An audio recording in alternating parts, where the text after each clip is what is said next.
Gusto ko po sana munang magkwento tungkol sa isang pag-ibig.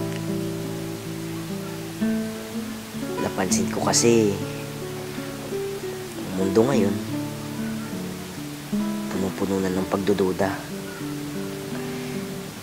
pagtatraidor, pag-iwan at galit.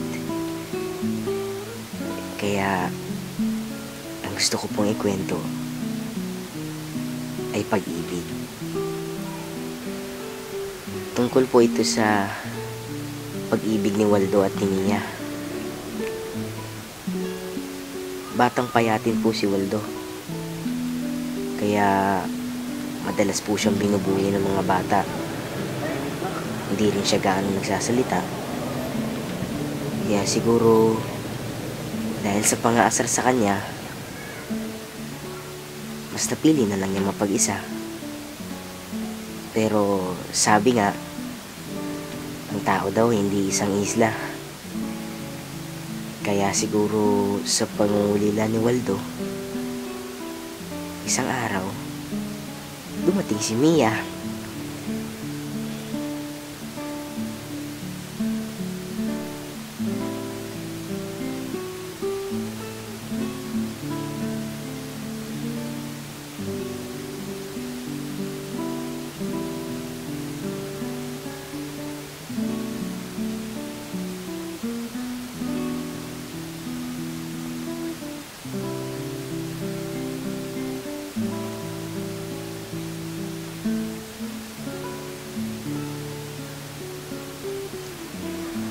Si Mia po ay isang batang maganda. Kaso lang, nagtataka rin ang marami kung bakit wala rin siyang kaibigan. Pero sabi nga, pag-iisa daw ng dalawang tao, yun ang nabubuklod sa kanila. Simula nun, parang isang napakagandang marahang umusbong yung pagkakaibigan nila.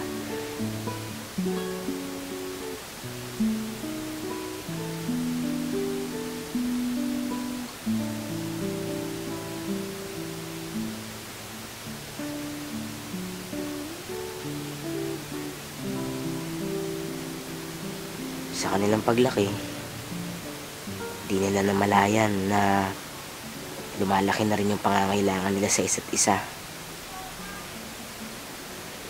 Kaya naman yung maganda nilang pagkakaibigan napalitan ng napakagandang pag-ibig. Sabi nga, hindi mo raw mapapatunayan ang tunay na pag-ibig sa panahon ng kasiyahan, kundi sa panahon ng lungkot, ng pag-iisa, ng pagdudusa, at higit sa lahat, sa panahon ng galit. Ang mga ito daw, ito toong sumusukat sa tunay na pag-ibig. Sa huling bahagi ng buhay ni Waldo at Mia, nalaman ni Waldo na kailangan pala siya ni Mia.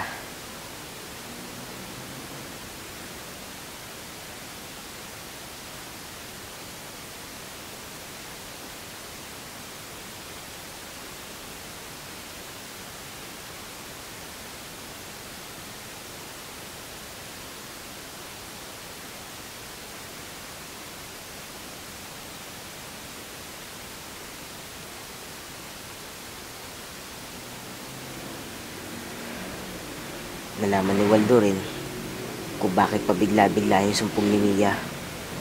Habang tumatagal, lagi may initin yung ulo. So wala namang dahilan. Kaya dun, mas lalong minahal ni Waldo si Mia.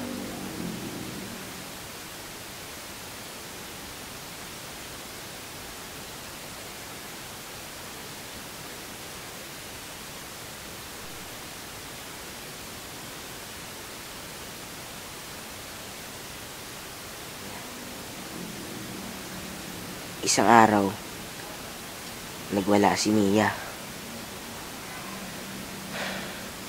Kumuha siya ng itak.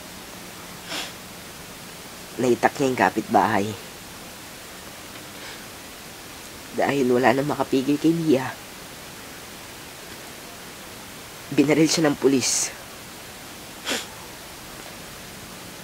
Nakita ni Waldo yun. Kaya lumaban si Waldo sa mga pulis. At sa huli, pareha sila ng kinahantungan.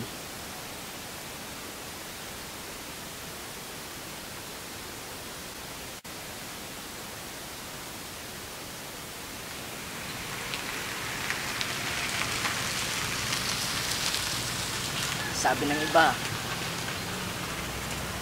ayos lang din daw yung nangyari sa mag-asawa. Kasi sakit naman din daw sila sa ulo ng komunidad.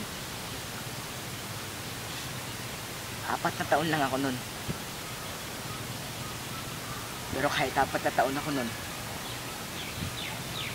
malinaw na malinaw sa akin ang bawat nangyayari. Hindi ko nga alam eh kung bakit sa mga naririnig kong pangungutya,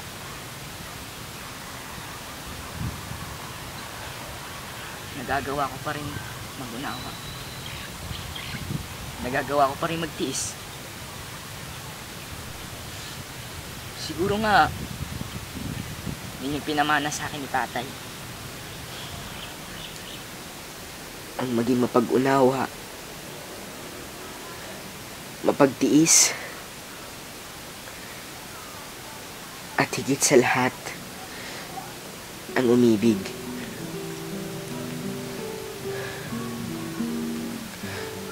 Ako nga pala, si Romualdo Sebastian Jr. Ang pag-ibig ni Waldo at Mia.